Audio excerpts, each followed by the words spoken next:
Hello बच्चों, कैसे हैं आप लोग? उम्मीद है कि आप लोग अच्छे होंगे। आज हम पढ़ने वाले हैं बेसिक्स ऑफ ट्रिग्नोमेट्री के बारे में। जैसा कि मैंने ऑलरेडी थंबनेल में डाला हुआ है, basics of trigonometry class 9th।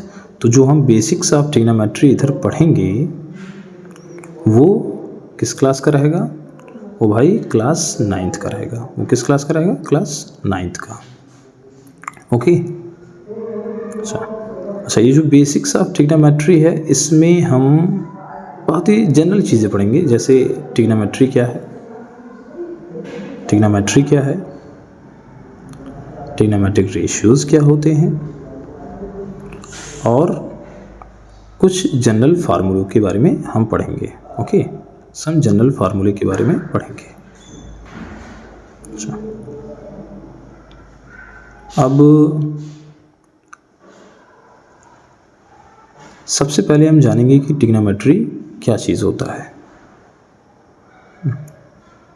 Trigonometry बहुत सारे बच्चे पढ़ लेते हैं, लेकिन उसका मतलब उनको नहीं मालूम होता है। तो देखिए भाई, ट्रिग्नोमेट्री ये जो वर्ड है, ये 3 चीज़ों से मिलकर बना हुआ है: ट्राई प्लस कॉन प्लस मेट्री।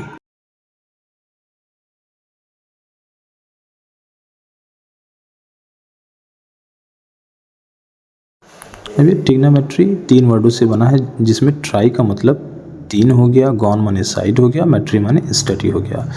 तो ट्रिग्नोमेट्री में हम 3 साइड्स से बना हुआ जो फिगर है उसके बारे में स्टडी करते हैं। अब 3 साइड से बना हुआ फिगर क्या हो सकता है भाई? ट्रायंगल ही हो सकता है।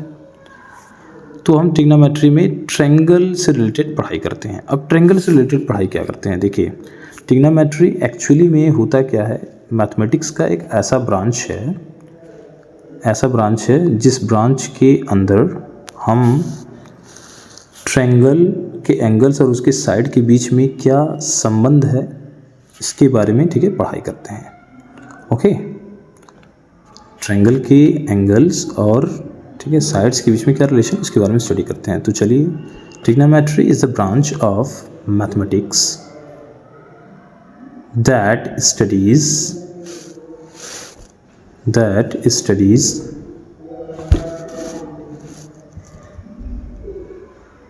the relation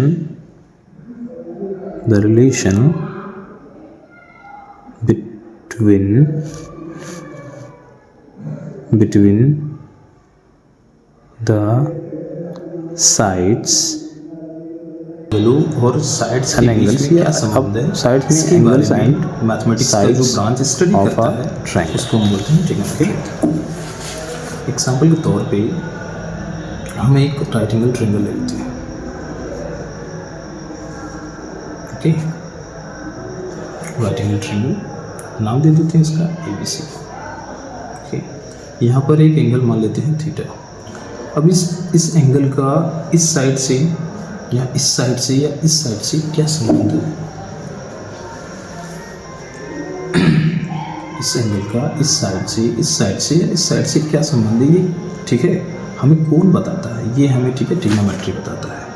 ओके, ट्रिग्नोमेट्री जब हम पढ़ेंगे तो हमें पता चलेगा कि इस एंगल का, ठीक है, इस साइड से या इस साइड से क्या संबंध है। ओके, अच्छा, तो कुल मिला जुला के ट्रिग्नोमेट्री क्या होता है? ट्रिग्नोमेट्री मैथमेटिक्स का एक ऐसा ब्रांच है जो कि ट्रायंगल के साइड्स और एंगल्स के बीच में क्या रिलेशनशिप है इसको, ठीक है, स्टडी करता है। ठीक है, इसको हमें बताता भी है। ओके, आगे बढ़ते हैं। आगे, ठीक है, हम अब पढ़ेंगे, ठीक है, ट्रिग्नोमेट्री के बाद हमारा टॉपिक आया ट्रिग्नोमेट्रिक रेशियो। ट्रिग्नोमेट्रिक रेशियो क्या चीज़ होता है भाई?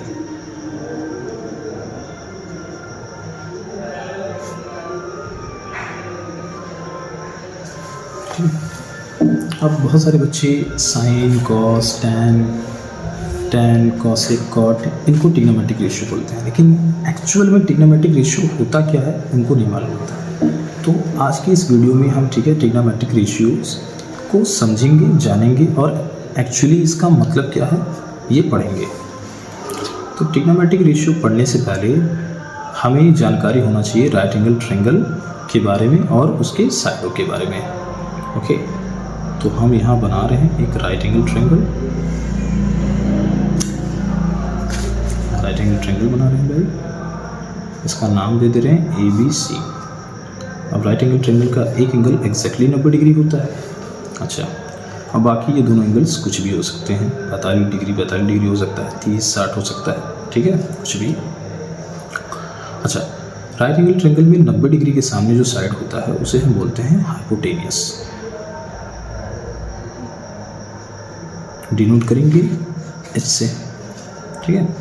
अच्छा, देखिए हमें छोटी क्लास में पढ़ाया गया होगा, ठीक है, जो वर्टिकल साइड होता है राइट एंगल ट्रायंगल का ये परपेंडिकुलर होता है और नीचे वाला बेस, तो ऐसा बिल्कुल भी नहीं है। वो छोटी क्लास तक ही ठीक है, ठीक है, अपर क्लास में ठीक है ऐसा नहीं होता है भाई। परपेंडिकुलर कौन सा साइड होगा, बेस कौन सा साइड होगा, ये डिटरमाइन करने के लिए हमारे पास रेफरेंस एंगल का होना बहुत जरूरी है। जैसे कि मैंने यहाँ पर रेफरेंस एंगल थीटा को मान लिया, ओके।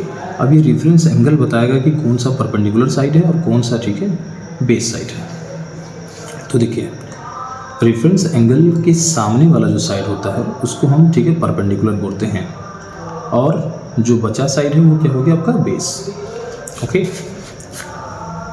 तो यहाँ पर रेफरेंस एंगल हमने थीटा माना है, ठीक है, जो कि यहाँ C पर बना हुआ है, ठीक है। इस रेफरेंस एंगल के सामने ये साइड हो गया आपका perpendicular.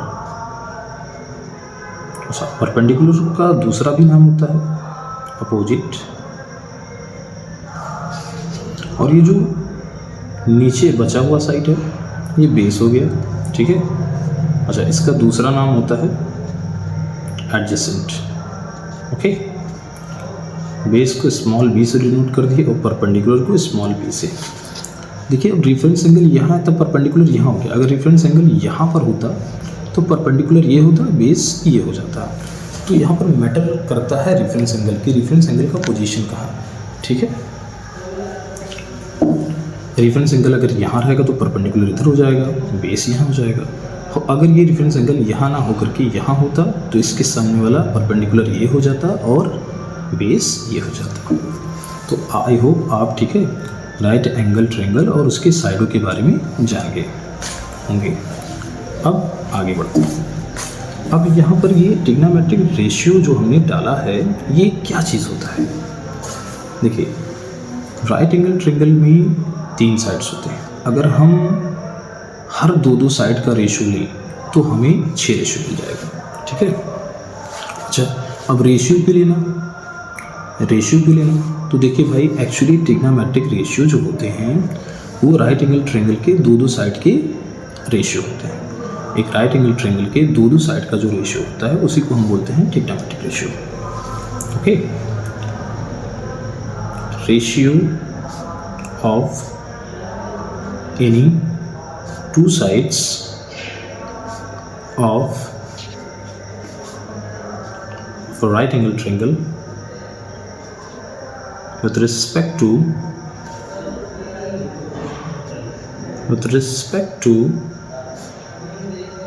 reference angle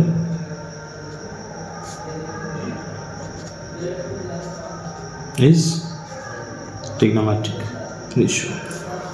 right angle triangle के, ठीक है, किसी भी 2 साइड का जो रेफरेंस एंगल के मुताबिक रेशियो होता है that is known as trigonometric ratio. Simple भाषा में हम कह सकते हैं कि राइट एंगल ट्रायंगल के 2-2 साइड का जो रेशियो होता है उसी को हम बोलते हैं ट्रिग्नोमेट्रिक रेशियो, ओके। अब अगर हम राइट एंगल ट्रायंगल के 2-2 साइड का रेशियो निकालें तो हमें ऑल टुगेदर 6 रेशियो मिल जाएगा, क्योंकि भाई 3 साइड्स हैं, 3 साइड्स हैं, 2-2 साइड्स का हमें रेशियो निकालना है। तो हमें ऑल टुगेदर कितना मिल जाएगा रेशियो, हमें मिल जाएगा 6 रेशियो, P/H।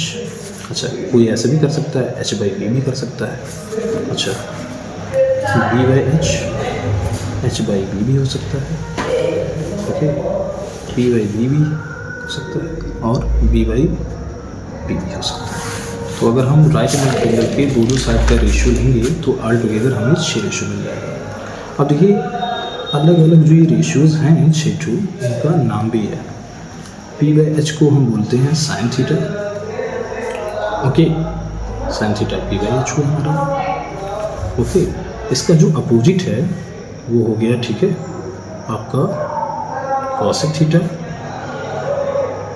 अब यहाँ पर थीटा क्यों लिखना यहाँ पर, ठीक है, थीटा क्यों लिखना, तो थीटा को हम रेफरेंस एंगल मानेंगे और बिना रेफरेंस एंगल के हमारा परपेंडिकुलर और बेस, ठीक है, ये डिटरमाइन नहीं होता है। इसलिए ठीक है थीटा को मेंशन करना बहुत ज़रूरी होता है। अगर थीटा यहाँ होता तो हमारा परपेंडिकुलर ये होता और बेस ये होता, इसलिए थीटा को मेंशन करना बहुत ज़रूरी होता है। ओके, इसलिए हमने यहाँ पर थीटा को मेंशन कर दिया है। फिर देखिए cos theta B by H होता है और इसका अपोजिट अगर हम, ठीक है, एच बाई बी कर दें तो वो होता है sec theta, H by B. Okay, अच्छा, टैन जो होता है,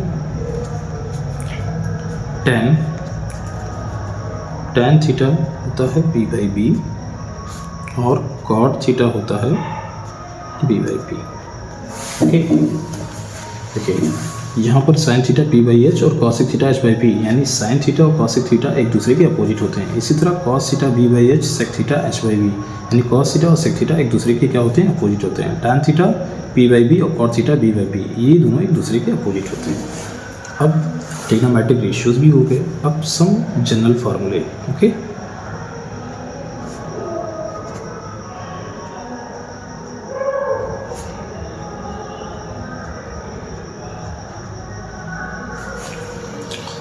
तो यहाँ पर सबसे पहले हम पढ़ेंगे रेसिप्रोकल वाले फार्मूले।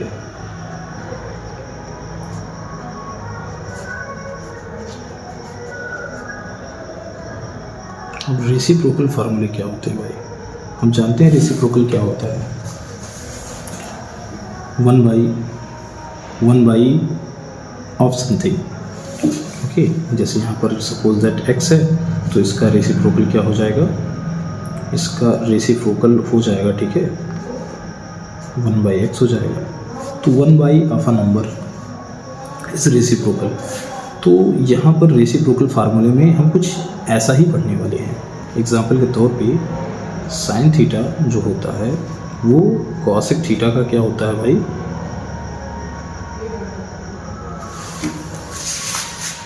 कॉसिक थीटा का जब हम, ठीक है, 1 बाई कर देंगे तो साइन थीटा होता है। ओके,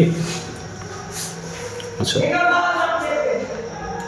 कॉसिक थीटा का जो रेसिप्रोकल होगा वो साइन थीटा होगा। इसी तरह साइन थीटा का जो रेसिप्रोकल होगा यानी 1 बाई साइन थीटा, वो क्या हो जाएगा, कॉसिक थीटा होगा। ओके, अच्छा, इसी तरह टैन थीटा अगर हम निकालेंगे तो टैन थीटा जो होता है वो कॉट थीटा का रेसिप्रोकल होता है। अच्छा, कॉट थीटा जो होता है वो टैन थीटा का रेसिप्रोकल होता है। अब टैन थीटा का रेसिप्रोकल 1 बाई टैन थीटा होता है, कर दिए हैं। अच्छा, अब सेक और कॉसिक बचे हैं, उनको भी कर डालिए भाई। सेक थीटा जो होता है वो, ठीक है, कॉस थीटा का रेसिप्रोकल होता है और कॉस थीटा जो होता है वो सेक थीटा का रेसिप्रोकल होता है। अच्छा, तो ये हो गए रेसिप्रोकल वाले फार्मूले। ओके, अच्छा, हम इनको कुछ इस तरह भी लिख सकते हैं, ठीक है, पढ़े होंगे क्लास 8 में, ठीक है, क्लास 9th में पढ़ने वाले हैं, ठीक है। अगर क्लास 8 में नहीं पढ़े हैं तो क्लास 9th में तो, ठीक है, बिल्कुल पढ़ेंगे हम। Sign theta into cosec theta ये क्या होता है, 1 होता है। ओके, इसी तरह टैन थीटा और कॉट थीटा ये भी क्या होते हैं, 1 होते हैं। और भैया सेक थीटा और कॉस थीटा ये भी क्या होता है भाई, 1 होता है। ओके, अच्छा, ये 1 क्यों होते हैं, चलिए एक, ठीक है, एग्जांपल ले लेते हैं भाई, ठीक है, इसका sine theta into cosec theta equal to 1। आखिर ये 1 होते क्यों है, sine theta into cosec theta, चलिए इसको निकाल ही लेते हैं, ठीक है, ये 1 होता है। लेकिन कैसे 1 होता है, LHS लेंगे हम।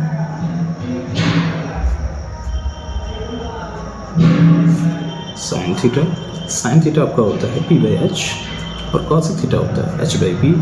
देखिए पी कट गया, यहाँ पर परपेंडिकुलर कट गया, हाइपोटेन्यूज कट गया, ऊपर कुछ नहीं बचा, 1 बचा, 1 जमा हो गया। इसलिए ठीक है, आपका साइन थीटा गुणा कॉसिक थीटा 1 होता है। इसी तरह tan theta into cot theta बराबर 1 निकाल सकते हैं, sec theta into cos theta बराबर 1 निकाल सकते हैं। तो ये थे रेसिप्रोकल वाले फार्मूले। अब आते हैं पाइथागोरियन वाले फार्मूले।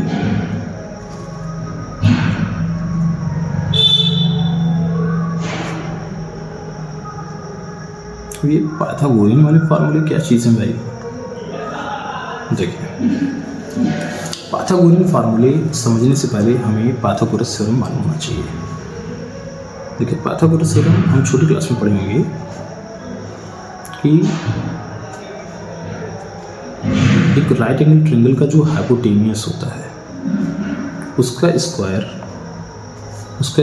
परपेंडिकुलर और बेस के स्क्वायर के जोड़ के बराबर होता है। परपेंडिकुलर का स्क्वायर प्लस बेस का square is equal to hypotenuse square. एक राइट एंगल ट्रायंगल का जो हाइपोटेनियस होता है उसका स्क्वायर परपेंडिकुलर के स्क्वायर और बेस के स्क्वायर के सम के बराबर होता है। This is Pythagoras theorem. This is Pythagoras, ये आपका पाइथागोरस थ्योरम है। पाइथागोरस थ्योरम कहता है राइट एंगल ट्रायंगल के, ठीक है, एक साइड का जो स्क्वायर होता है दो साइड के स्क्वायर के सम के इक्वल होता है। ओके, दैट इज मतलब पाइथागोरस थ्योरम का कहना यह है कि हाइपोटेनियस का स्क्वायर जो होता है वो परपेंडिकुलर के स्क्वायर और बेस के स्क्वायर के जोड़ के बराबर होता है। अच्छा, हम इसी फार्मूले से, ठीक है, ये भी निकाल सकते हैं कि परपेंडिकुलर का स्क्वायर किसके बराबर होता है?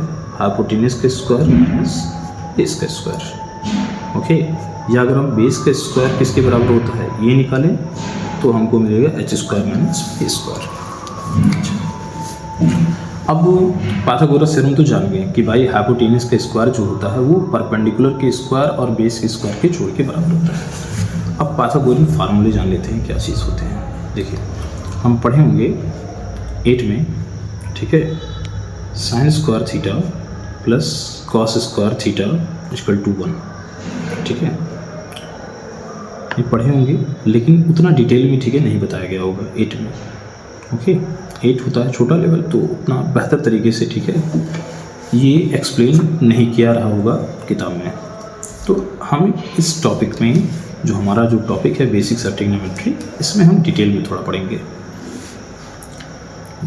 Cosec square theta minus cot square theta equal to 1,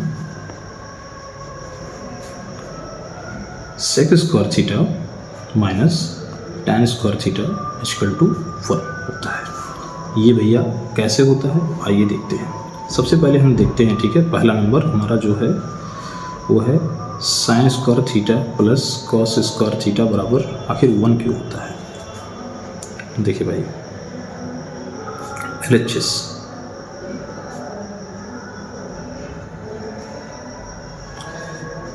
sign square theta, sine को लिख सकते हैं p/h इसका स्क्वायर, और भाई कॉस थीटा है b/h स्क्वायर लगा है तो स्क्वायर इस पर भी लगाएंगे हम। ये हो गया p स्क्वायर और नीचे हो गया h स्क्वायर, ये आपका हो गया b स्क्वायर और नीचे हो गया आपका h स्क्वायर। चलिए h स्क्वायर हम ले लेते हैं, इधर b स्क्वायर और इधर प्लस b स्क्वायर। ओके, देखिए p square plus b square को हम लिख सकते हैं h स्क्वायर, तो यहाँ पर h स्क्वायर डाल दिया हमने और नीचे h स्क्वायर कट गया, यहाँ पर 1 आ गया। इसी तरह इनका भी हम निकाल सकते हैं, इनका भी निकाल सकते हैं पाइथागोरियन रिलेशन को लेके। ओके, तो पाइथागोरियन जो फार्मूले है उसमें आपके यही 3 मेन फार्मूले आते हैं। अब इससे हम, ठीक है, और भी फार्मूले बना सकते हैं एग्जाम्पल के तौर पे, ठीक है, जैसे साइन स्क्वायर थीटा बराबर हम यहीं से ले सकते हैं, ठीक है, कॉस स्क्वायर को उधर भेज देंगे तो 1 माइनस कॉस स्क्वायर थीटा होगा। इसी तरह अगर हमें कॉस स्क्वायर थीटा चाहिए तो हम साइन को उधर भेज देंगे, 1 माइनस साइन स्क्वायर थीटा हो जाएगा, ठीक है, ठीक। अच्छा, इसमें देखिए, इस फार्मूले में देखिए, कॉस स्क्वायर थीटा का वैल्यू अगर निकालना है तो कॉट को उधर भेज दीजिए, 1 माइनस कॉट स्क्वायर थीटा हो गया, ठीक है। नहीं भैया, हमें कॉट स्क्वायर थीटा का वैल्यू निकालना है, तो कॉट स्क्वायर थीटा का वैल्यू निकालने के लिए, ठीक है, 1 को इधर भेज दीजिए, 1 को इधर भेज देंगे, क्या हो जाएगा कॉसेक स्क्वायर थीटा माइनस 1, ठीक है। इसी तरह यहाँ पर देखिए सेक स्क्वायर थीटा जो है उसका वैल्यू क्या हो जाएगा, सेक स्क्वायर थीटा माइनस ना ten square theta by 1 minus ten को उधर भेज दीजिए, 1 प्लस टेन स्क्वायर थीटा हो जाएगा, ओके।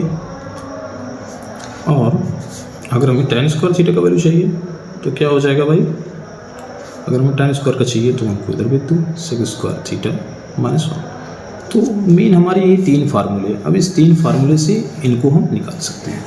अच्छा, एक चीज़ और बचा, ठीक है,